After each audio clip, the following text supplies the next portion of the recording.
Assalamualaikum warahmatullahi wabarakatuh.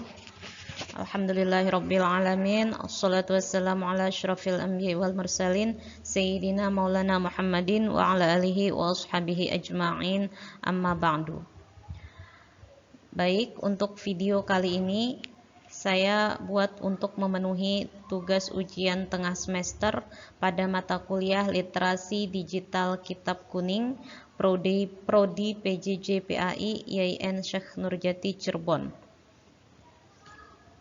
Pada video kali ini kita akan bersama-sama memahami tentang pengertian kitab kuning, urgensi, manfaat, dan aplikasi literasi digital kitab kuning. Yang pertama adalah pengertian kitab kuning. Kitab kuning adalah istilah yang umumnya digunakan untuk merujuk kepada kumpulan kitab-kitab dalam tradisi Islam. Istilah kuning mengacu pada warna kertas tradisional yang biasa digunakan untuk mencetak kitab-kitab tersebut yang berwarna kuning.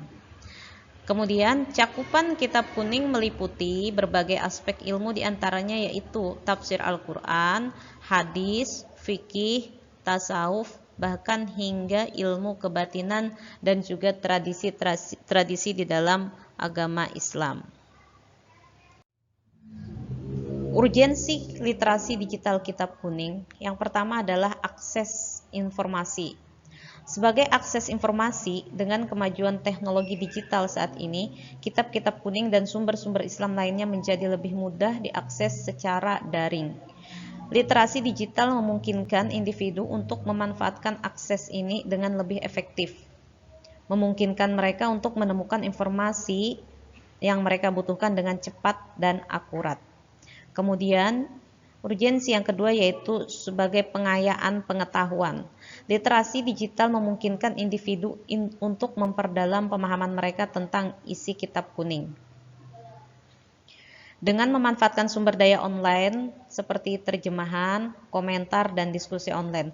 Hal ini dapat membantu meningkatkan pemahaman mereka tentang ajaran Islam dan aplikasinya dalam kehidupan sehari-hari.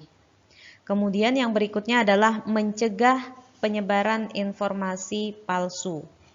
Dengan maraknya informasi yang tidak valid dan disinformasi online, literasi digital penting untuk membantu individu mengidentifikasi dan menghindari informasi palsu ataupun keliru yang terkait dengan materi kitab kuning.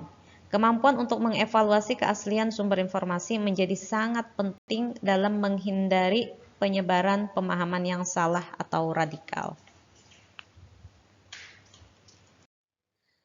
Berikutnya adalah manfaat literasi digital kitab kuning. Manfaat yang bisa kita rasakan adalah akses yang lebih luas.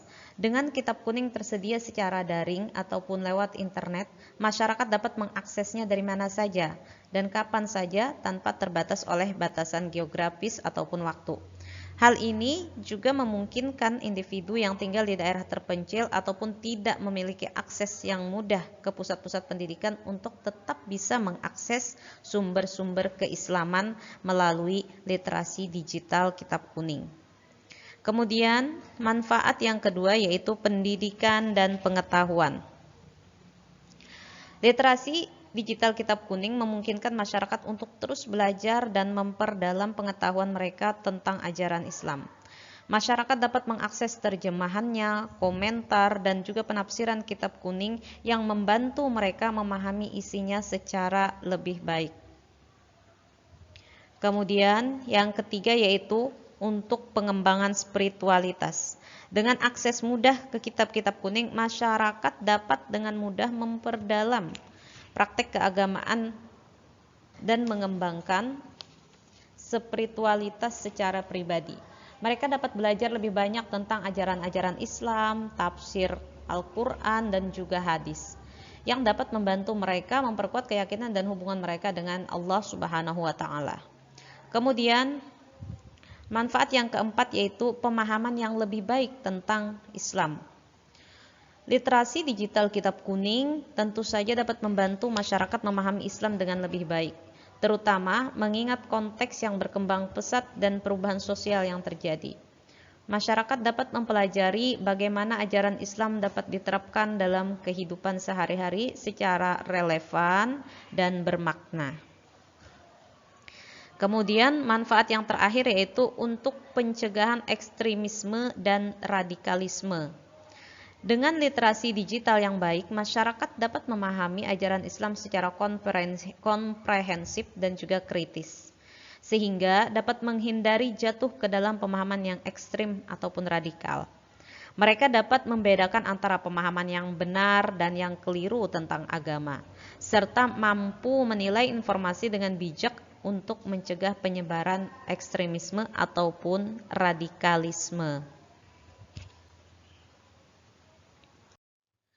Berikutnya adalah aplikasi digital Kitab Kuning, yaitu tentang aplikasi Maktabah Syamilah. Ini adalah aplikasi yang sudah sangat populer dan sudah sangat banyak digunakan oleh masyarakat pada umumnya yang yang berminat begitu ya, yang tertarik untuk mempelajari Kitab Kuning. Tentang aplikasi digital Kitab Kuning Maktabah Syamilah, bagaimana cara penggunaan aplikasi ini? Yang pertama adalah kita unduh dan install dulu aplikasi tersebut melalui Android, HP Android masing-masing bisa diunduh dan install, tinggal dicari di Play Store Google. Kemudian setelah diunduh dan diinstal, bisa daftar dan masuk. Setelah menginstal aplikasi dibuka dan daftar akun jika diperlukan. Setelah mendaftar baru masuk ke akun Anda. Kemudian setelah sudah terdaftar dan bisa masuk ke aplikasi tersebut, tinggal telusuri dan pilih kitab. Anda akan melihat antarmuka aplikasi yang berisi daftar kitab yang tersedia. Anda juga bisa dapat menjelajahi berbagai kitab kuning yang disediakan dalam berbagai kategori, seperti tafsir, fikih, tasawuf, dan lain-lain. Tinggal ditelusuri saja. Kemudian berikutnya adalah baca dan telusuri kitab tersebut. Setelah memilih kitab yang ingin kita baca, kita dapat membukanya, kemudian membacanya. Aplikasi Maktabah Syamilah juga menyediakan antarmuka yang nyaman untuk membaca dengan fitur-fitur seperti penanda halaman, pencarian teks, dan juga penyesuaian tampilan. Kemudian pada Maktabah Syamilah juga tersedia fitur-fitur tambahan. Selain membaca, aplikasi ini juga dilengkapi dengan berbagai fitur tambahan seperti pencarian teks dalam kitab, kemudian penanda halaman, catatan, dan juga yang lain-lain. Kita dapat memanfaatkan fitur-fitur ini untuk memperdalam pemahaman tentang isi kitab kuning, apa yang ingin kita cari atau yang ingin kita dalami. Yang berikutnya adalah update dan penambahan konten. Pastikan untuk memeriksa pembaruan konten secara teratur karena aplikasi Maktabah Syamilah ini seringkali menambahkan kitab-kitab baru dan memperbarui konten yang ada. Jadi apabila kita tidak update, maka mungkin akan tertinggal untuk penambahan konten yang disediakan di dalam aplikasi Maktabah Syamilah ini. Berikutnya yang terakhir yaitu bagikan dan kolaborasikan. Aplikasi ini juga memungkinkan kita untuk berbagi konten dengan orang lain melalui berbagai platform media sosial atau aplikasi pesan. Kita juga dapat terlibat dalam diskusi dan kolaborasi dengan pengguna lain tentang konten kitab kuning di dalam aplikasi Maktabah Syamilah ini. Baik, demikian tugas literasi digital kitab kuning untuk semester 4 di PJJ PAI IAIN Syekh Nurjati Cirebon ini saya buat. Semoga dapat bermanfaat. Lebih kurangnya saya mohon maaf. Terima kasih. Wabillahi taufiq wal hidayah. Wassalamualaikum warahmatullahi wabarakatuh.